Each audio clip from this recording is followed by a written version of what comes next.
없는 쪽으로 가다 보니까 뭔가 뾰루지라던가 종기를 더 쉽게 발견하게 되고 아래를 막 이렇게 볼 수도 없고 외음부도 암이 생기는 경우가 있어요. 반드시 제거를 하는 게 원칙입니다. 닥터 클로이의 영상이 좋았다면 구독, 좋아요, 알림 설정 부탁드립니다.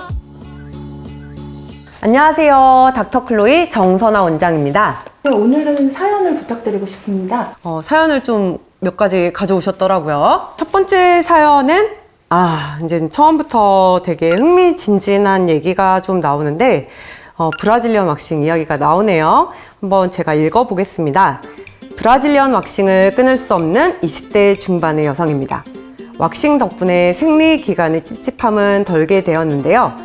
뾰루지가 한번 생기더니 딱딱해지고 주기적으로 재발하네요. 외음부 피부 질환이면 피부과에 가야 하는지, 외과에 가야 하는지, 산부인과에 가야 하는지 갈팡질팡하게 됩니다. 흉도 생긴 것 같은데 이게 뾰루지 흉터인지 혹시 곤지름 같은 것이 아닐지 너무 신경이 쓰여서 자꾸 거울을 비춰보는 심정을 아시나요? 이런 진짜 고민되죠. 특히 이제 브라질리언 왁싱을 요즘 정말 많이 하시는 것 같아요. 진찰을 하다 보면 한 70~80%의 환자분들이 왁싱이라든가 아니면 레이저 제모를 하셔서 이렇게 오시더라고요. 그렇게 하다 보니까 이제 점점 이제 털이 없는 쪽으로 가고 있는데 흉터가 남는다거나 정말 정체를 알 수 없는 뾰루지, 종기 아니면 곤지름까지 이렇게 의심되는 상황이 된다면 되게 무서울 것 같습니다. 털이 없으니까 좀 흉터나 이런 것들이 좀 더 신경이 많이 쓰일 것 같다는 생각이 들더라고요. 네, 아무 그런 말씀도 정말 많이 하십니다. 저희 병원에 이런 비슷한 환자분들이 정말 많이 오시고 어쩔 때는 하루에 3분, 2~3분? 이렇게 오실 때도 있습니다. 그래서 저는 사실 병원을 오픈하고 나서 이렇게 외음부에 뾰루지라던가 양성 종양 이런 환자분들이 이렇게 많으신 줄 몰랐다가 오픈하고 알았어요. 정말 많이 계시더라고요. 그래서 이제 털이 없는 쪽으로 가다 보니까 뭔가 뾰루지라던가 종기를 더 쉽게 발견하게 되고 그러다 보니까 또 이제 더 신경 쓰게 되고 또 이게 Y존이다 보니까 성병이라던가 이런 거랑 연관지어서 생각하면 더 무섭고 그래서 이제 공포에 떨면서 거의 오시게 되는데 사실 저희가 보면 딱 이게 어떤 건지 대략 각이 나오기는 하는데 환자분들은 우선 우리가 아래를 막 이렇게 볼 수도 없고 거울로 이렇게 봐도 사실 뭐가 뭔지도 모르겠고 맨날 여기를 이렇게 볼 수도 없는 상황이다 보니 진짜 그렇게 해가지고 거의 밤에 잠을 못 자고 밤새 검색을 해가지고 오시는 분들도 저는 봤습니다. 그래서 이제 결국 병원을 찾게 되는데 또 힘들게 병원을 찾아서 오시더라고요. 피부과에 가면 보통 산부인과나 외과를 가라고 하는 경우도 많고 외과 가면 또 Y존이니까 또 이제 안 건드리려고 하는 경우도 많고 산부인과에 정작 오면 항생제만 이렇게 띡 주고 보내는 경우도 있다 보니까 이게 결국엔 재발과 호전을 계속 반복해서 더 딱딱하게 만져지거나 아니면 컨디션이 떨어지면 다시 이제는 완전히 고름처럼 고름집을 형성해서 더 통증을 야기시키는 경우도 있습니다. 환자분들이 길을 잃다가 뺑뺑이 돌다가 결국 오는 경우도 많이 봤어요.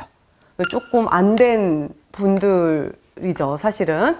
그래서 그런 분들이 결국 저희 두 번째 봄 산부인과를 찾게 되는 경우가 많아서 사실 이번 사연은 너무 유익한 사연인 것 같습니다. 저도 되게 반가운 사연인 것 같고 뾰루지라든가 종기 또는 양성 종양이 발견됐을 때는 반드시 제거를 하는 게 원칙입니다. 흉터가 남지는 않을까요? 그렇죠. 요거를 이제 조금 많이들 요즘은 물어보세요.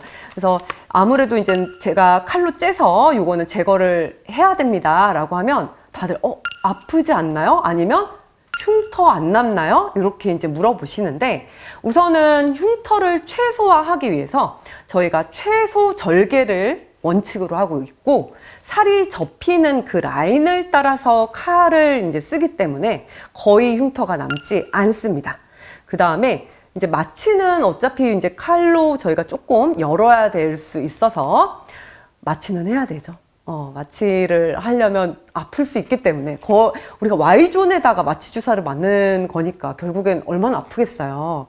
저희가 인형을 안을 수 있게 드리거든요. 인형이 종류별로 있기 때문에 뭐 라이언, 물고기 뭐 등등 여러 가지 뭐 인형 종류가 있어서 환자분들한테 고르실 수 있게 이제 조금 드리면 환자분들이 이제 본인이 원하시는 인형을 이제 안고 계시면 그때 마취 주사 들어갈 때만 조금 아프시고 그 이후에는 하나도 안 아프세요.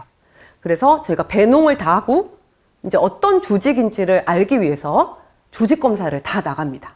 그래서 만에 하나 얘가 악성 종양 또는 곤지름 뭐 이런 것들일 수도 있기 때문에 그런 조직 검사를 통해서 확진을 하게 되는 거죠. 곤지름이나 악성 종양이 발견되는 비율은 얼마나 될까요? 사실은 곤지름은 제가 눈으로 보면 거의 다 압니다. 딱 보면 이게 곤지름인지 아닌지 대부분 판단이 되는데 이제는 확실하게 이것이 괜찮다는 거를 안심시키기 위해서 조직 검사를 나가는 거라고 생각하시면 될 것 같아요. 그리고 악성 종양인 경우는 사실 젊은 분들한테서는 매우 가능성이 낮습니다. 근데 나이가 들에 따라서는 외음부도 암이 생기는 경우가 있어요. 그래서 파젯병이라든가 그 외에 다른 편평세포암이라든가 이런 것들도 외음부에 생길 수 있기 때문에 조직 검사를 통해서 가능성이 낮지만 확인을 해 보아야 합니다. 고민하는 것보다 진료 받으러 오는 게 훨씬 더 현명한 선택이겠네요. 맞죠. 그리고 우선 통증이 생기는 경우도 꽤 많기 때문에 본인이 견디기가 쉽지 않을 거예요. 그래서 병원에 꼭 오셨으면 좋겠습니다. 요새 아무래도 이제는 왁싱도 많이 하고 제모도 많이 하다 보니까 쉽게 외음부에 이제는 이상 병변이 있으면 발견을 하게 되는데요. 그런 게 있으면 걱정하지 마시고 저희 이제 두 번째 봄 산부인과 저 닥터 클로이를 찾아주시면 될 것 같고요. 사실 이런 게 여기저기서 버려지는 질환이에요. 저는 이제 기본적으로 칼을 쓰는 서전이기도 하고 해서 금방금방 제거가 되는데 환자분들은 너무너무 고민을 하시면서 병원을 찾아 헤매시더라고요. 그래서 요거는 조금 제가 알릴 필요가 있겠다 싶어서 조금 준비를 해보았습니다. 그래서 여러분들이 꼭 제 채널을 통해서 저희 병원을 방문을 해 주셨으면 좋겠습니다.